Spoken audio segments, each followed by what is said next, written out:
Hi everyone, it's John back with another podcast, and in podcast number 16 I'm going to answer the question of why doesn't he punch the dummy harder? And you've seen some of the videos that I've got on the channel of the wooden dummy forms that I do and the wooden dummy training that I do. It's not to say that I don't punch the dummy hard or strike it hard. The conditioning that I do is almost certainly hard enough. Over the years, I must have hit the dummy tens of thousands of times, hundreds of thousands of times, maybe a few million times.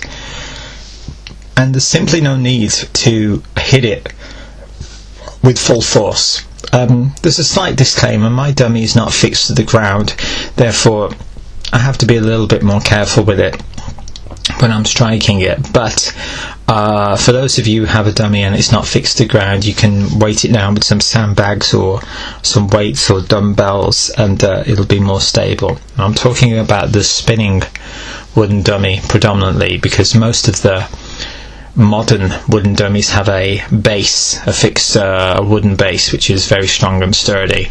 And if I invest in a new wooden dummy, that's likely to be the design of it. So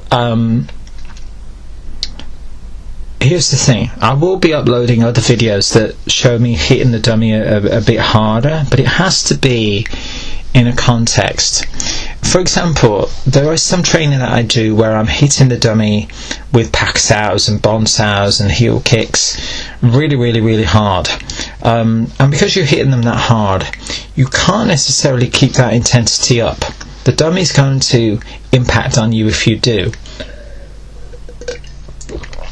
And comparing it to the previous podcast, number 15, about Cobra Kai and Karate Kid 3 in particular, we can't be kicking the dummy until we've bust it up, which Daniel LaRusso does in Karate Kid 3, his own version of the wooden dummy. It's not sensible. So the thing to do is to train on it properly, train on it correctly. This may not be the flashy thing to do or the cool thing to do, but it is absolutely the correct thing to do. And in that sense, I think it's the coolest thing to do, because you're doing it right.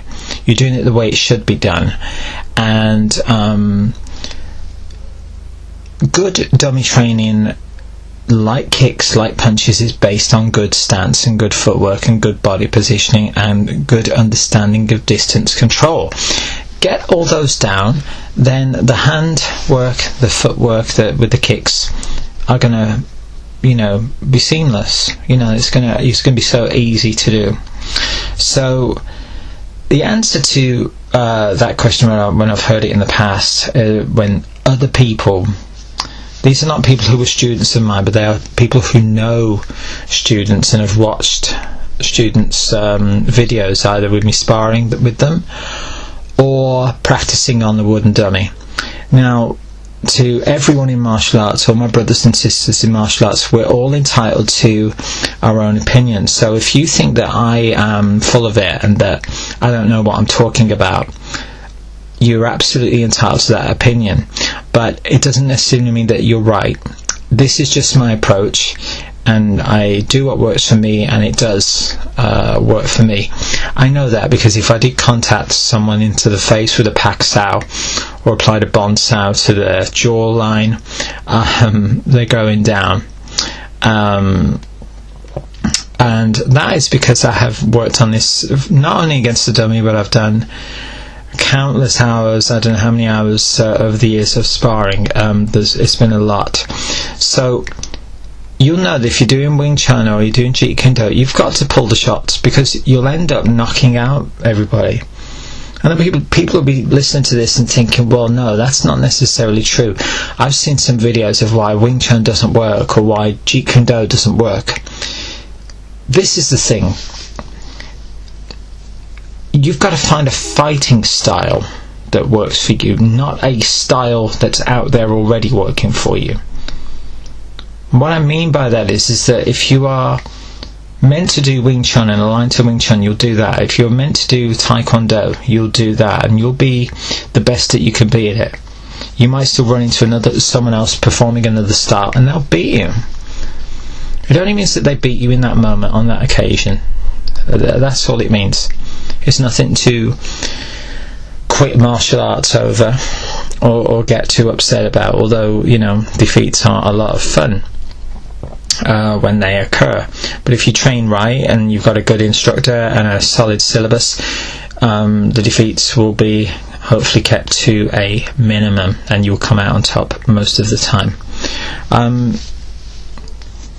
It's really important to treat the wooden dummy with respect, and I think it's actually disrespectful, again this is just personal opinion, to make it softer either through padding or some other material that you put around it. There might be a reason for that with some of you. You might be doing that, wrapping around some tape or whatever to protect the dummy from splitting, for example. But my advice on that is actually, whether you got the dummy indoors or outdoors, you should have it indoors as much as you can. Treat it with a good varnish, treat it with a good wood hardener, and it'll give you many good years of good service. One of the dummies I've got is nearly 15 years old, and it's been used with students, so it's taken a hell of a pounding over the years, but it's still solid as a wooden dummy structure.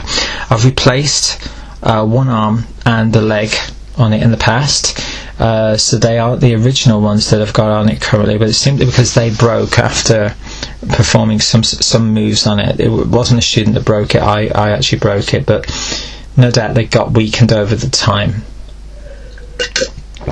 And that happens, but you know, you can replace them with a good carpenter and so on, but the actual stump, you know, you need the original, and you need a good quality wood too.